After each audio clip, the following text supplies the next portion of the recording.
Hi. So we're going to talk about the rubric and the whole thesis for the class, which is that antique maps are a lens for viewing history, but they have important lessons about modern day map making. So we can take these old maps and think about them and apply the same way to think critically about these old maps as we do about modern day mapping.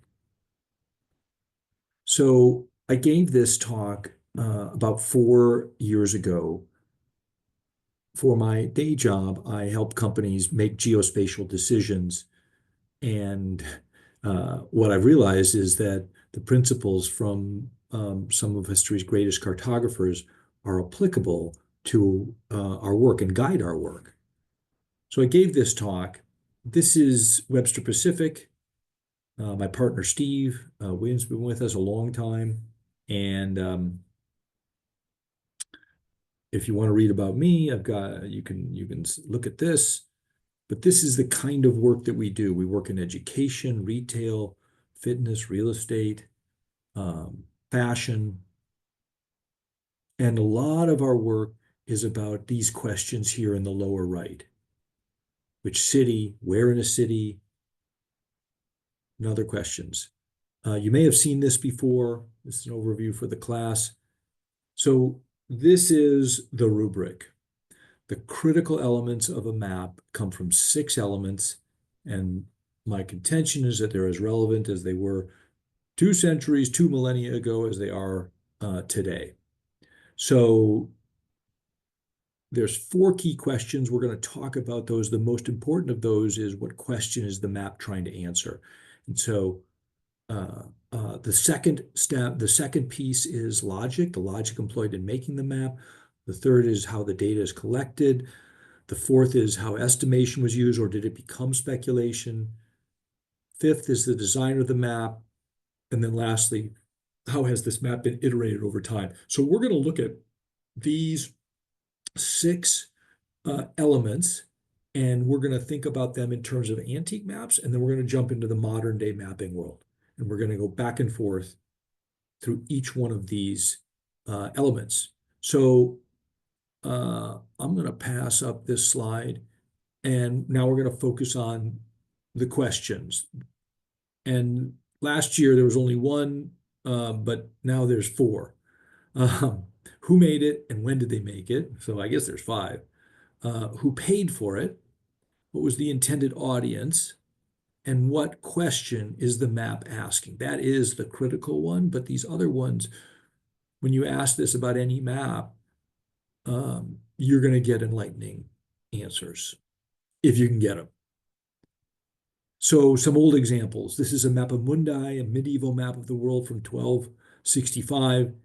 And this map is answering the question, what are the important places of, of faith and place in a person's life? And you'll notice in this map, it's on Pixium, that Jerusalem's in the center here. So that's sort of the center of the world. There's an encircling ocean. Adam and Eve are here in the Garden of Eden. This is actually the Red Sea on the right. And then over on the right, further on the right, are these creatures from otherworldly places. So you can see it's part geographic, part faith-based. You might even call it a pictorial map. There's Jesus at the top. This is called the Psalter map because it was in a psalm book. Fascinating map. We have this in our living room at home. Portolan charts is another example of the question being critical. Portolan maps are from the 13th century, and they give precise directions. They're actually quite remarkable maps, and the history of them is not fully known as to how these rum lines on these maps were developed that are really so accurate. So this is a map of Europe and the Mediterranean, and you can see the lines on the map that help people decide, understand how to get from A to B. Susan Schulten's going to be speaking with us, and she's going to talk about the war of the maps, British and French making maps in America, about their claims. So they're trying to answer the question, what claims does France have in the New World? So now we're going to jump to the business world, and these 4 questions are still critically relevant, especially the last one. And in our world, a map should answer an important strategic question. Now, what is strategy? Well, strategy is about 3 questions. Market position, think Starbucks, and you may think of the third place, homework in this third place. When you think about Walmart or you think about Neiman Marcus, they're at different places in your head. Now, what activities do you undertake to support that position? So this is, I'm getting at, this is like a criticality of business is understanding what your strategy should be, because once you understand your strategy, you're going to make trade-offs about what you do and you don't do. So Neiman Marcus doesn't have greeters the way that Walmart has greeters. And Walmart doesn't have the level of customer service that Neiman Marcus would have. So that's strategy. And when you think about maps, a lot of the maps that we make, where should we locate? Where should our client locate something? And then you say, well, by what criteria? Well, the strategy. The map should answer where to locate something, whether it's a school or a new retail outlet or targeted marketing. It should fit with your strategy. And so we answer all these questions: which city, which country, which city, which neighborhood, and which specific site.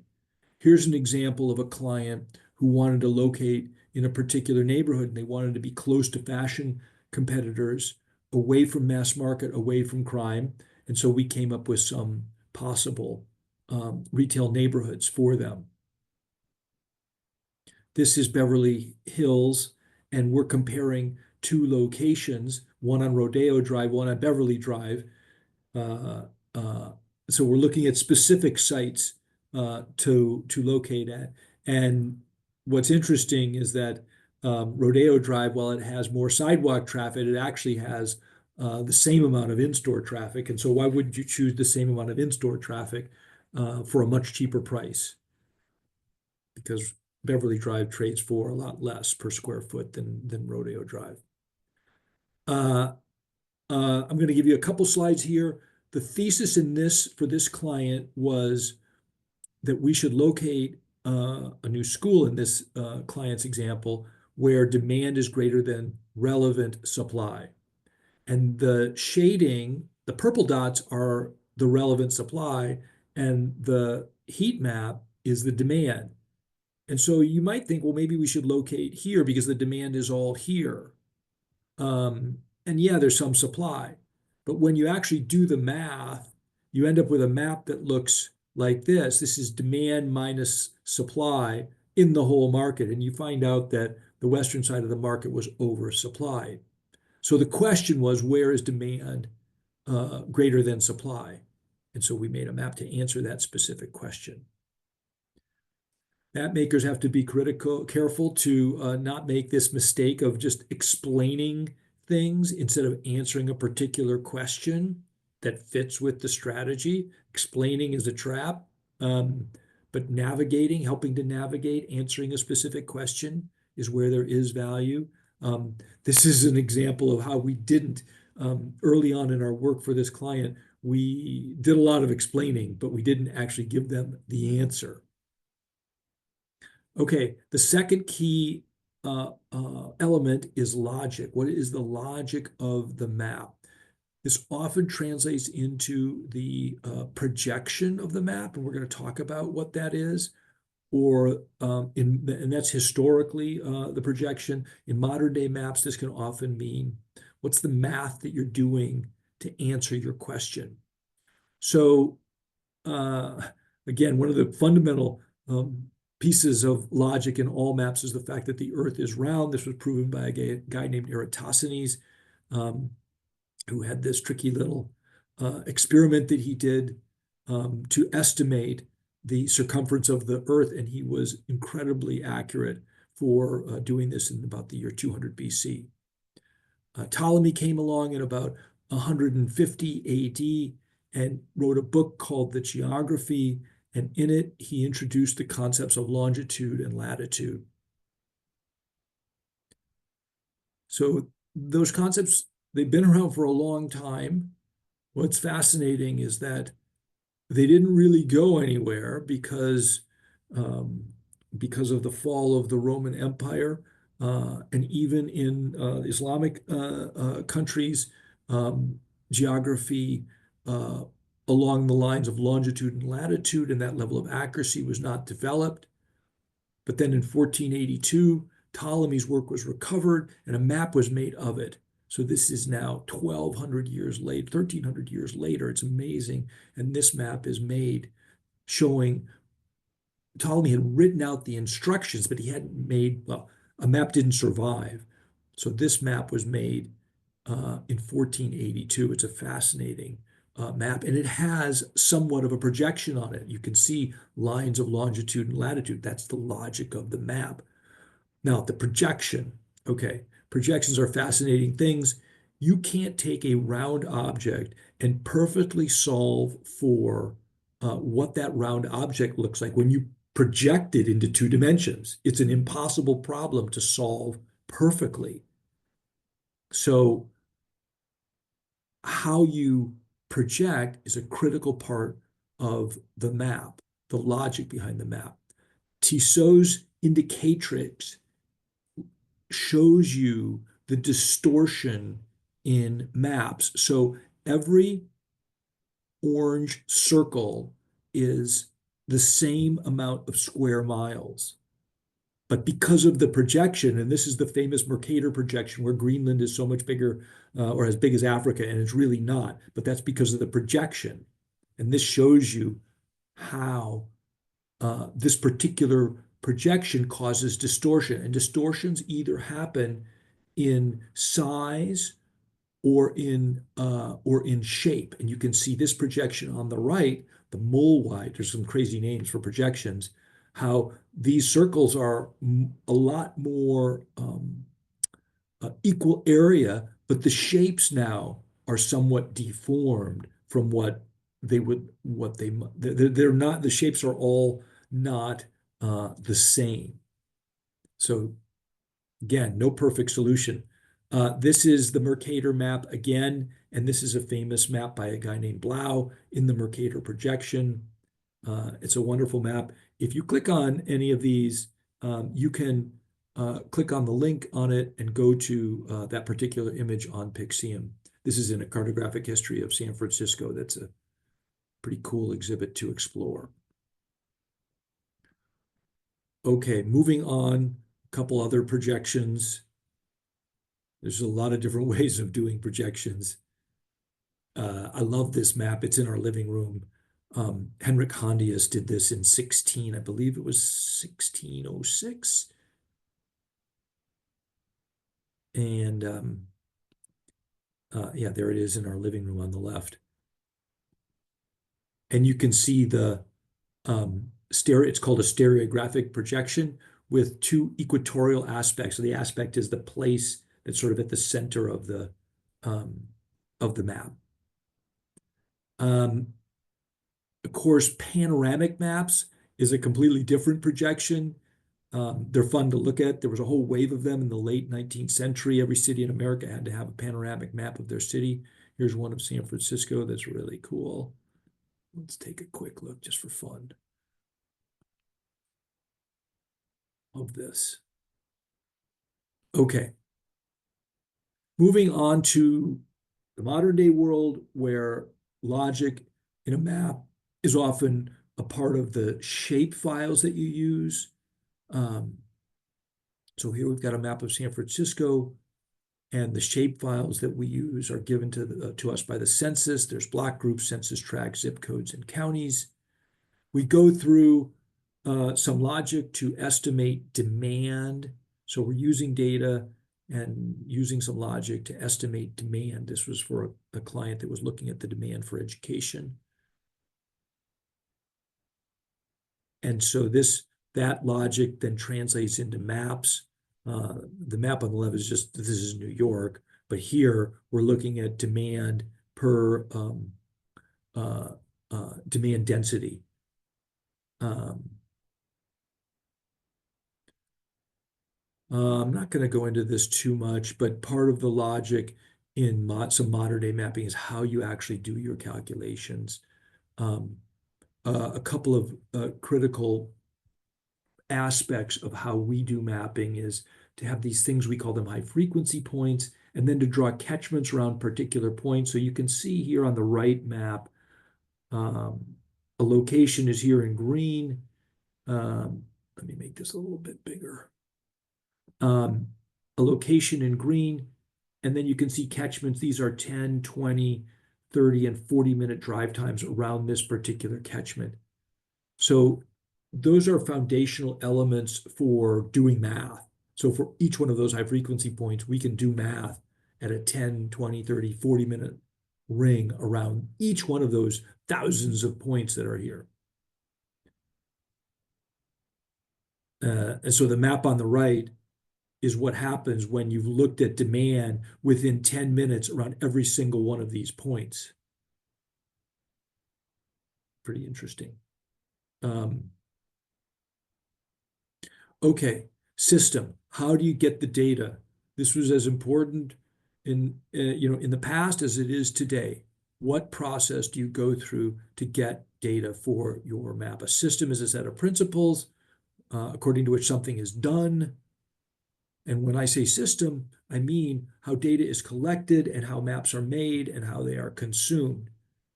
So in this map, made in 1630, what systems were used to make the map? Well, there were visual sightings. I mean, there were sea captains and travelers' accounts. And those people who were traveling the world would make visual sightings. They would take longitude readings. Sorry, this should be latitude readings. Longitude was not yet, at least at sea, discovered. I think it was the later 1600s when the French discovered a method for calculating longitude and prior plates. So getting information is at the core of making a map. So I want to move on to talk a little bit about data and systems, and it's been interesting for me to think about Ptolemy and what he knew around 200 AD and how there really wasn't European mapping until about the late 14th, 15th century, at least geographic mapping. There was Mappa Mundi that we showed before, but after the fall of the Roman Empire, there really wasn't a lot more in the way of mapping until the late 1400s in Europe. Now there was Islamic mapping, and Karen Pinto is going to talk to us about that. I put this chart together to try to sort of make sense of the systems and tools, technology affecting maps. So you can look at this and see when various calculations and technologies were created. The Middle Ages or Dark Ages, in my opinion, the Middle Ages were dark for technology. Culture still existed, but in terms of the cultural, the technological development in Europe, things largely did not happen. And most of the technological development in the Middle Ages was from either Islamic or Asian sources. So some of the maps that were published, and we'll talk about each one of these groups of maps. And then paper and printing technologies also were critical to the development of maps.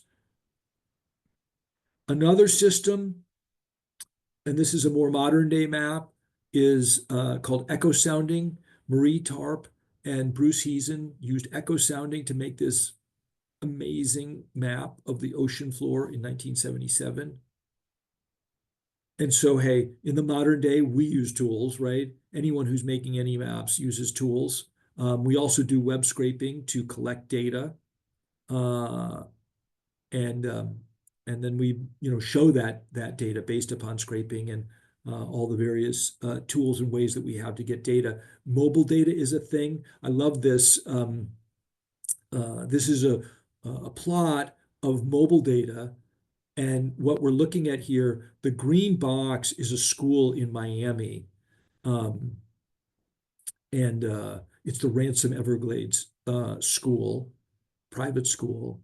And what was interesting was when you get mobile data, you get data points for everyone who's inside of a geofence, basically the school property, and then you find out where they were 1 and 2 hours before they were in that geofence.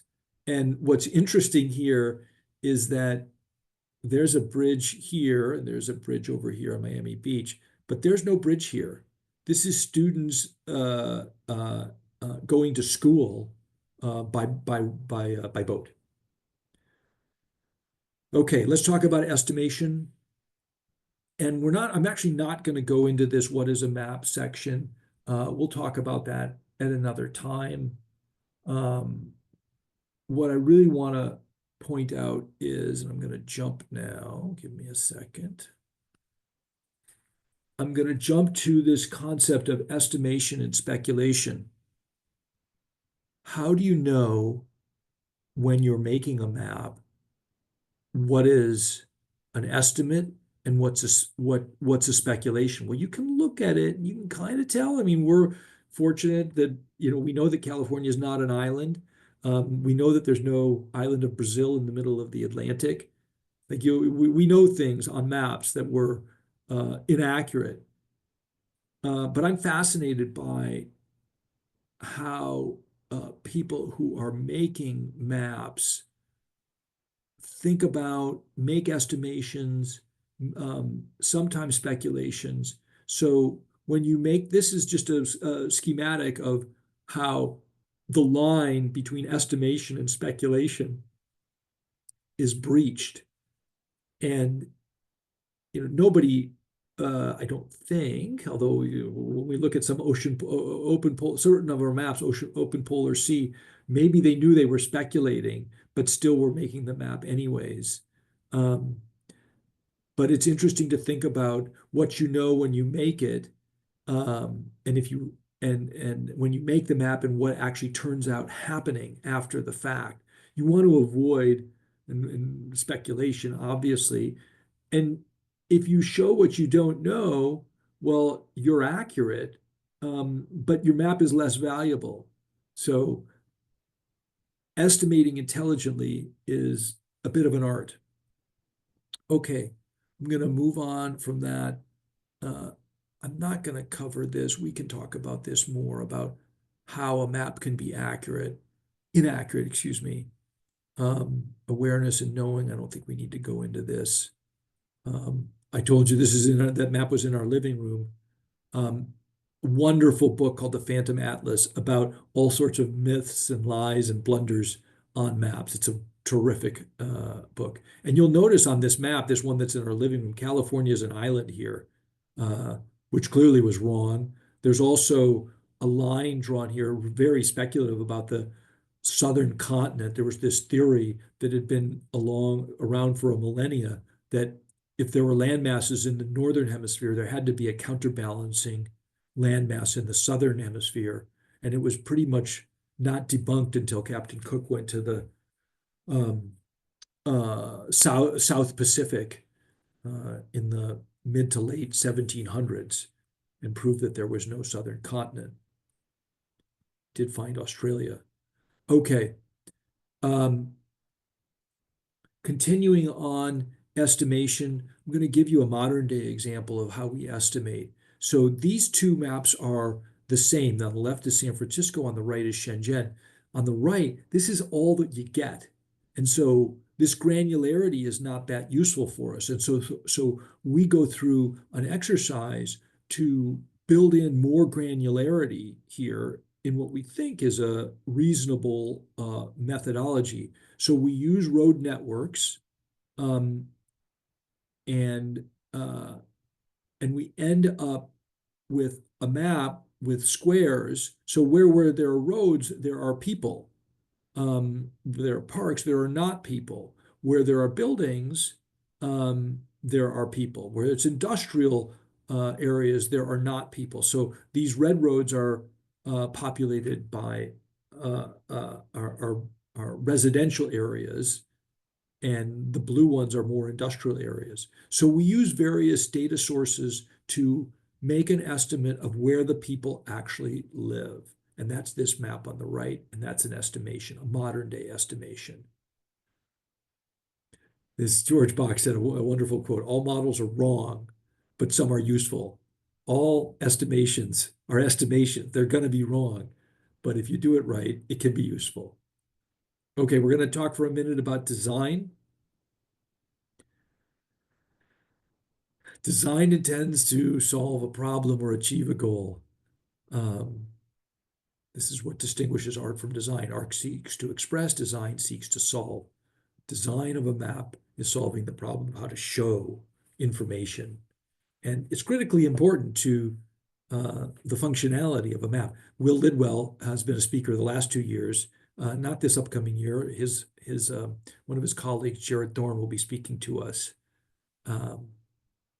So the London Tube map, and I'm not going to steal too much of Jared's thunder, but this was the map before Harry Beck entered the scene, and this is the map afterwards that Harry Beck had developed.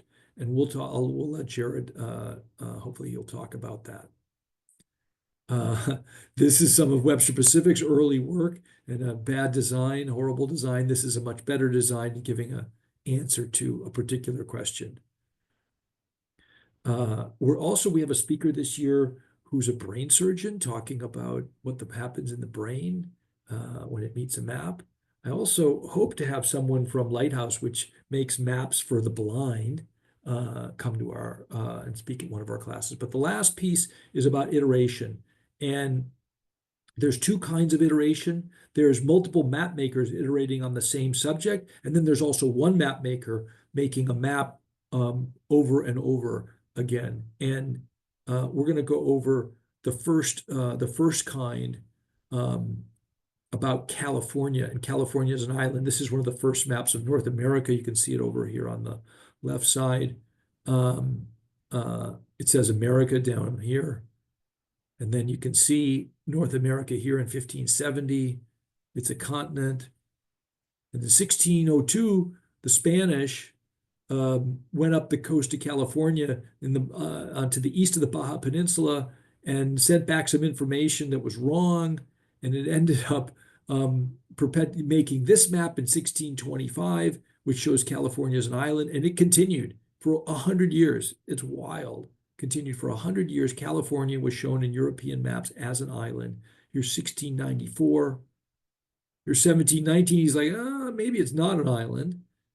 And by 1780, it had been firmly debunked as a problem. But there's other maps that we'll see about the Northwest Passage where they got it wrong. And then got it right over time, the iteration. I'm going to move on to this Vischer map. This is kind of fun. I've talked about it elsewhere. This is sometime around 1651, and Philadelphia is not on the map. You can't see it here, but in this square, Philadelphia is not on the map. Oh, there it is, Schuylkill. No Philadelphia there. But then in the news, this is the fifth state of the map. So this was the second, and this is the fifth. And by the fifth, they finally got it right and put Philadelphia on the map. In the business world, iteration is critical to finding an error. It's a fundamental practice for us in consulting is to iterate, to keep going over things, because the more you iterate, the lower the chances you have of making a mistake. This is an example of early geospatial work that Webster Pacific did in New York City. And you can see it's pretty rudimentary here.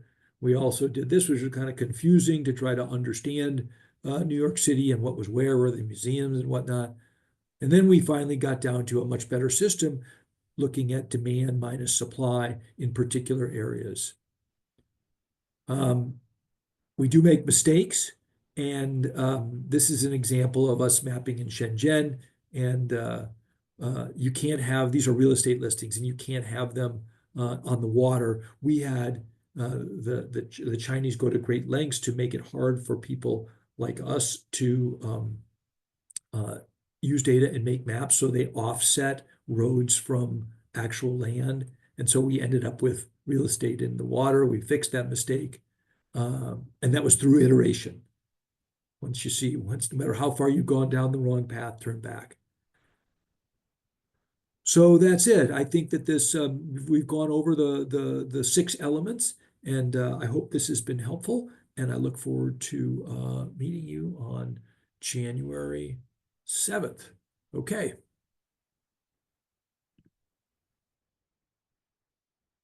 Thank you.